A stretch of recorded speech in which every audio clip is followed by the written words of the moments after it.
உங்கள் கணவர் முகத்தில் இவ்வளவு பெரிய காயத்தோடு வந்திருக்கிறாரே என்ற பதற்றம் சிறிதாவது இருந்தாலும் இப்படி பேசுவீர்களா? நான் யாரை பற்றி பேசினாலும் பொறுத்துக் கொள்வேன். ஏன், என்னை பற்றி தவறாக பேசினால் கூட தாங்கிக் கொள்வேன். ஆனால் என் காளையை யாராவது பழித்து பேசினால் அவர்களை நிம்மதியாக வாழவிட மாட்டேன்.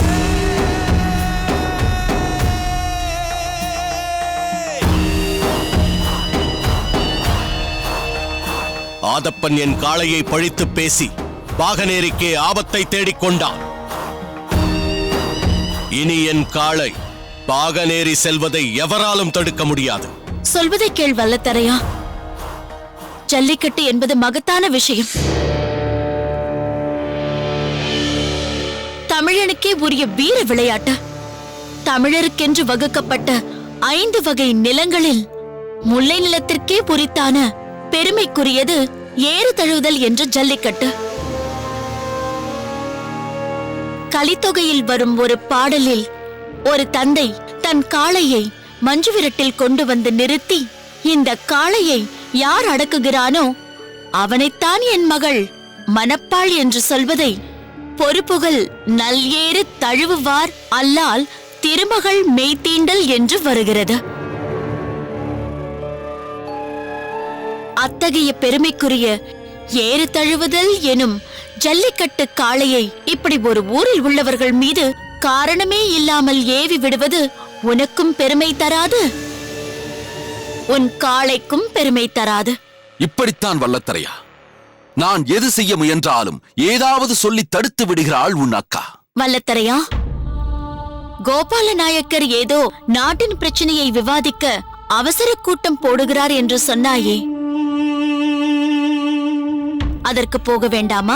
என்ன பெரிய நாட்டு பிரச்சனை? நான் ஒருவன் போகாவிட்டால் அது நடக்காமல் போய்விடுமா? என்னை பொறுத்தவரை நான் அதை பொருட்டாகவே மதிக்க மாட்டேன். என் காளையை தாக்கியதால் எத்தனை பேர் மிதிப்பட்டார்கள், எத்தனை பேர் காயப்பட்டார்கள், எத்தனை பேர் உயிரையே பலி கொடுத்தார்கள் என்று கேட்க வேண்டும். அப்போதுதான் என் மனதில் அமைதி பிறக்கும்.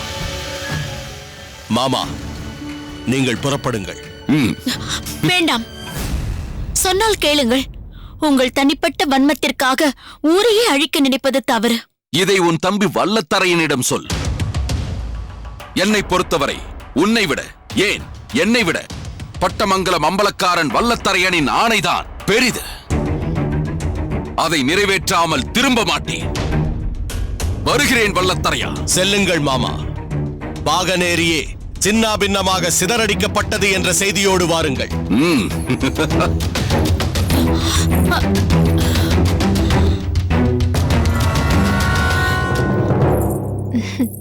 ஆஹா, இன்று நீங்கள் எனக்கு கற்றுத்தந்த ஆடலும் பாடலும் உள்ளத்தை கொள்ளை கொள்கிறது.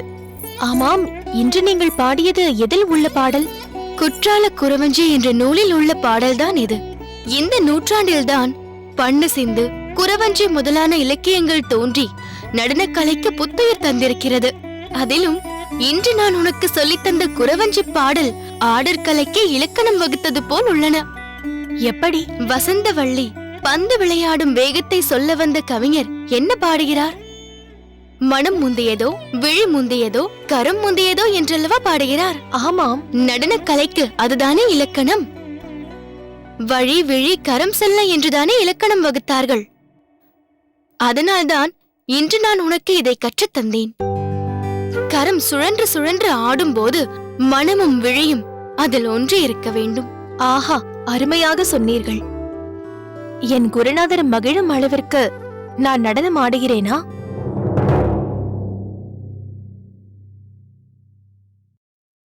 என்ன பார்க்கிறீர்கள்? யாரை சொல்கிறாய் என்றுதான் தேடுகிறேன். தாங்கள் தானே எனக்கு நடனம் கற்றுத்தரும் குருநாதர். அதனால்தான் இந்த சிஷ்யை உங்கள் மனம் மகிழும் அளவிற்கு ஆடுகிறேனா என்று கேட்டேன். கல்யாணி, உண்மையைச் சொல்வதானால் நீ குருவுக்கு மிஞ்சிய சிஷ்யாக மாறிக்கொண்டிருக்கிறாய். உன் முகத்தில் மகிழ்ச்சி, சோகம், வியப்பு, திகைப்பு, சாந்தி, விரக்தி, வீரம், ரௌத்ரம், காதல் என்னும் நவரசங்களும் பொங்கி பெருகுகின்றன. அதிலும் காதல் ரசத்தை எப்படித்தான் இவ்வளவு இயல்பாக பிரதிபலிக்கிறாயோ என்று வியந்து போகிறேன். நான் எதை கற்றிருந்தாலும் எப்படி ஆடினாலும் அது தங்களிடமிருந்து பெற்றதுதானே. நான் ஏதேனும் ஒரு முத்திரையை பிடிக்க முடியாமல் தடுமாறும் போது தாங்கள் கை வலிக்க எத்தனை முறை அதை செய்து காட்டுவீர்கள். ஏதேனும் ஒரு ஜதி சரியாக ஆட வராவிட்டால் கால் வலிக்க எத்தனை முறை ஆடி காட்டியிருக்கிறீர்கள். அப்படி பல முறை செய்து காட்டினாலும் சிறிதும் புரிந்து கொள்ளாதவர்கள் பலர் இருக்கிறார்கள். ஆனால் நீயோ எந்த முத்திரையின் பெயரைச் சொன்னாலும் அதை உடனே செய்து காட்டி விடுகிறாய். எந்த ஜதியை சொன்னாலும் அதை உடனே ஆடி காட்டி விடுகிறாய். எல்லாம் தங்கள் ஆசி. அடுத்தது சரணங்கள் என்று சொன்னீர்களே, அதை எப்போது தொடங்குவீர்கள்? எப்போது அது நிறைவடையும்? 108 சரணங்கள் கல்யாணி. அதை கற்க நீண்ட காலமாகும். எவ்வளவு காலமானாலும் கற்றுக்கொள்ள நான் தயாராக இருக்கிறேன். நானும் கற்றுக் கொடுக்க காத்திருக்கிறேன். தாங்கள் பருகுவதற்கு ஏதேனும் கொண்டு வருகிறேன். கல்யாணி, நீ உண்மையிலேயே அற்புதமாக ஆடுகிறாய் என்றாலும் கற்க வேண்டியது இன்னும் நிறைய இருக்கிறது என்று சொல்லியாக வேண்டும். சரணங்கள் சொல்லித் தருகிறேன் என்று நாட்களை வளர்த்த வேண்டும். அப்போதுதானே நாள் தவறாமல் இங்கு வந்து உன் அருமை அண்ணனை என் வசம் திருப்ப முடியும். அண்ணி, என்ன இப்போது நீ என்ன சொல்லி அழைத்தாய்? அண்ணி என்றுதான் அழைத்தேன். நடனம் கற்றுத் தரும்போதுதான் நீங்கள் எனக்கு குரு. மற்ற நேரங்களில் அண்ணிதான். கல்யாணி, நீ என்னை இப்படி அழைப்பது எனக்கு எவ்வளவு மகிழ்ச்சியை தருகிறது தெரியுமா? எப்படி உனக்கு இப்படி அழைக்க வேண்டும் என தோன்றியது? உங்கள் அக்காதான் அதற்கு காரணம். அக்காவா? ஆமாம், என் பெரிய அண்ணன் உங்கள் அக்காவை தன் மனைவியாகவே ஏற்றுக்கொண்டார். அதனால் அவர் எனக்கு அண்ணி. நீங்கள் அவருக்கு தங்கை என்றால் நீங்களும் எனக்கு அண்ணிதானே. அதனால் தான் அண்ணி என்று அழைத்தேன். என்னவாயிற்று? ஏன் இப்படி ஓடி வருகிறீர்கள்? கல்யாணிமா, அந்த பட்டமங்கலத்துக்காரங்க திட்ட போட்டு சதி செஞ்சுட்டாங்கம்மா. என்ன செய்தார்கள்? பட்டமங்கலத்துக்கு ஆளுங்க நம்ம பாகநேரி மேல ஏவி விட்டுட்டாங்கம்மா.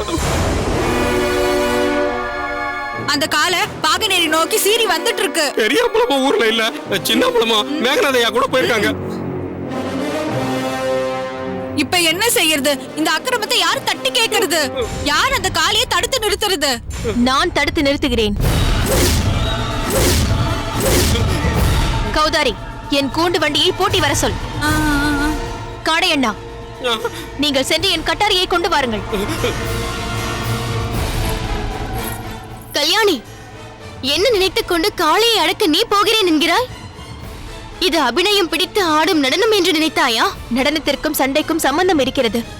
நடனத்தில் முத்திரைகளை காட்ட கையை சுழற்றுவது போல் காளையை அழைக்க வாளை சுழற்ற வேண்டும். இங்கு ஜதி ஆடுவதற்கு கால்களில் காட்டும் வேகத்தை போரில் எதிரியின் மீது பாயும் போதும் காண்பிக்க வேண்டும். பாகநேரியின் அம்பலக்காரர் தன் தம்பிக்கு மட்டுமல்ல, தன் தங்கைக்கும் ஆயுத பயிற்சி அளித்திருக்கிறார். எதையும் எதிர்கொள்ளும் ஆற்றலை கற்றுக் கொடுத்திருக்கிறார். அந்த பட்டமங்கலத்து காளையை இந்த பாகநேரி கண்ணி அடக்கி காட்டுவாள்.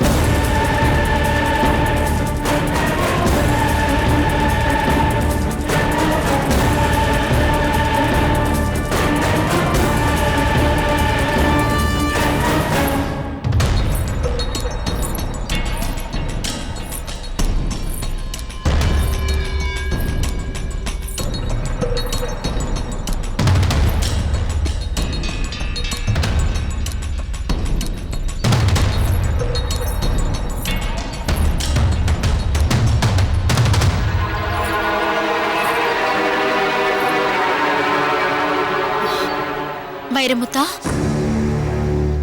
அக்கா, என்னவாயிற்று? ஏன் இவ்வளவு பதற்றத்தோடு இருக்கிறீர்கள்? உன்னைத்தான் எதிர்பார்த்துக் கொண்டிருக்கிறேன் வைரமுத்தா. ஓ, அந்த விவசாயிகள் விவகாரம் என்னவாயிற்று என்று அறிவதற்காக நிற்கிறீர்களா? நீங்கள் இந்த அளவிற்கு பதற்றப்படும்படி அது ஒன்றும் பெரிய பிரச்சனை இல்லை அக்கா. ஒருவரது மாடு அடுத்தவர் வயலுக்குள் புகுந்து மேய்ந்து விட்டது. வயலுக்கு சொந்தக்காரர் அதை பிடித்து கட்டி போட்டு விட்டான். நீ எப்படி என் மாட்டை பிடித்து கட்டி போடலாம் என்று மாட்டுக்குரியவன் கேட்கிறான். உன் மாடு எப்படி என் வயலில் வந்து மேயலாம் என்று இவன் கேட்கிறான். நான் இப்பொழுது இதை கேட்பதற்காக இங்கே நிற்கவில்லை வைரமுத்தா. வேறென்ன? இங்கேயும் ஒரு பெரிய விவகாரம் தொடங்கிவிட்டது. இதுவும் ஒரு காளையின் காரணமாகத்தான் நடந்து கொண்டிருக்கிறது. என்னக்கா சொல்கிறீர்கள்?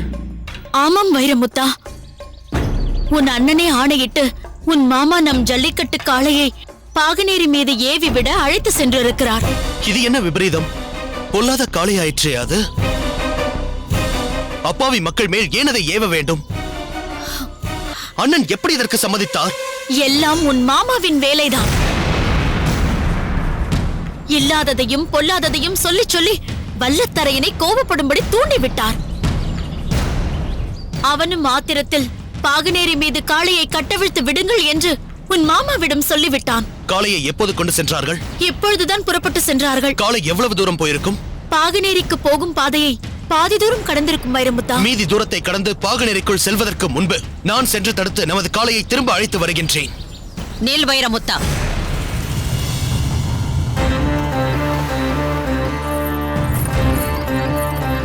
எங்கே போகிறாய்? பாகனேரி மீது ஏவப்பட்டிருக்கும் காளையை திரும்ப அழைத்து வருவதற்கு. நீ போக கூடாது. ஏன்? அந்த காளை பாகனேரிக்குள் போகட்டும். என்னம்மா சொல்கிறீர்கள்?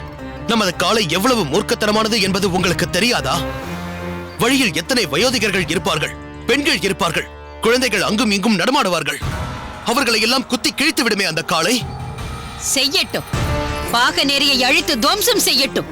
அந்த பாகனேரி மக்கள் உடலை குத்தி கிழிக்கட்டும். அதை கண்டு பாகனேரி அம்பலக்காரன் துடி துடிக்கட்டும்.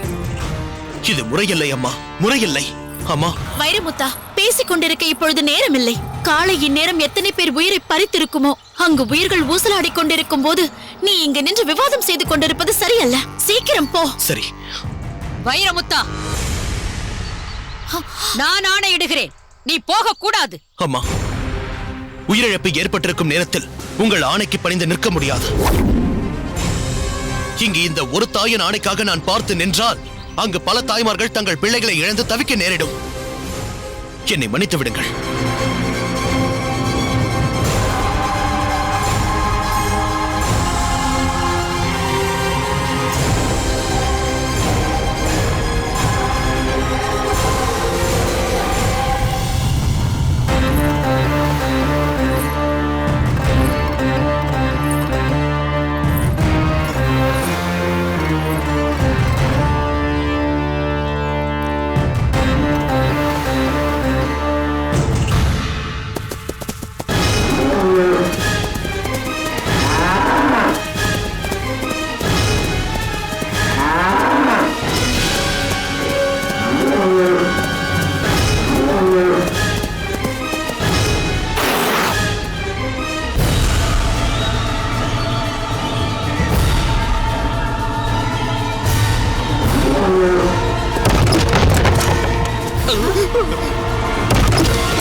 நீங்களா?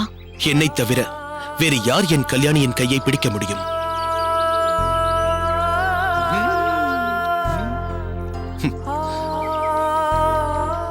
எவ்வளவு துணிச்சல் இருந்தால் எங்கள் காளையின் உடம்பில் கட்டாரியை பாய்ச்ச எண்ணிருப்பாய்.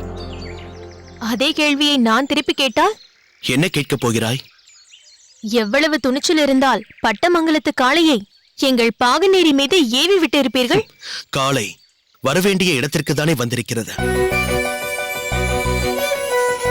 ஆமாம், பக்கத்து ஊரிலிருந்து மிரண்டு வரும் காளையை அடக்கி ஊர் மக்களை பாதுகாக்க உங்கள் நாட்டில் ஆண்களே இல்லையா? நிறைய பேர் இருக்கிறார்கள். ஆனால் உங்கள் காளை அம்பலக்காரர் இருவருமே இல்லாத நேரம் பார்த்து வந்திருக்கிறதே.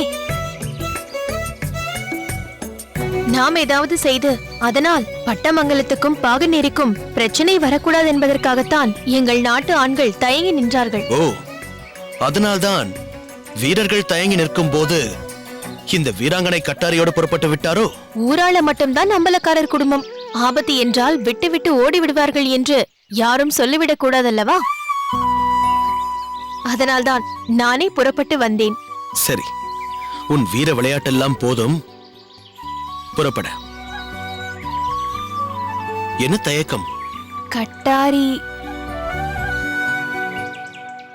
இது இனி என்னிடமே இருக்கட்டும். இல்லை, எனக்கு கட்டாரி வேண்டும். எதற்கு? மீண்டும் ஏதாவது காளையை அடக்க புறப்படுவதற்காகவா? என் கல்யாணிக்கு எதற்கு கட்டாரி?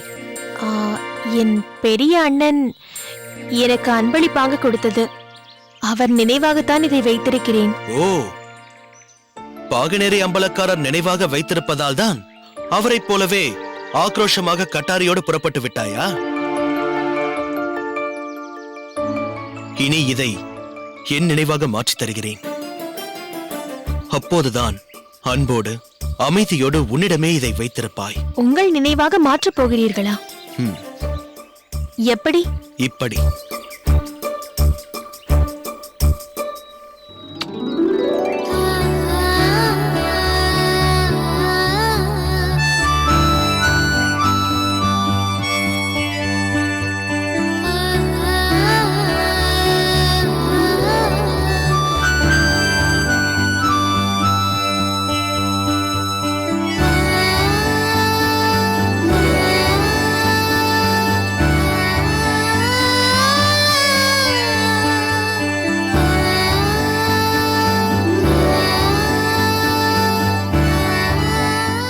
இனி இதை பத்திரமாக உன்னோடு வைத்துக்கொள். வெளியில் கொண்டு வராதே.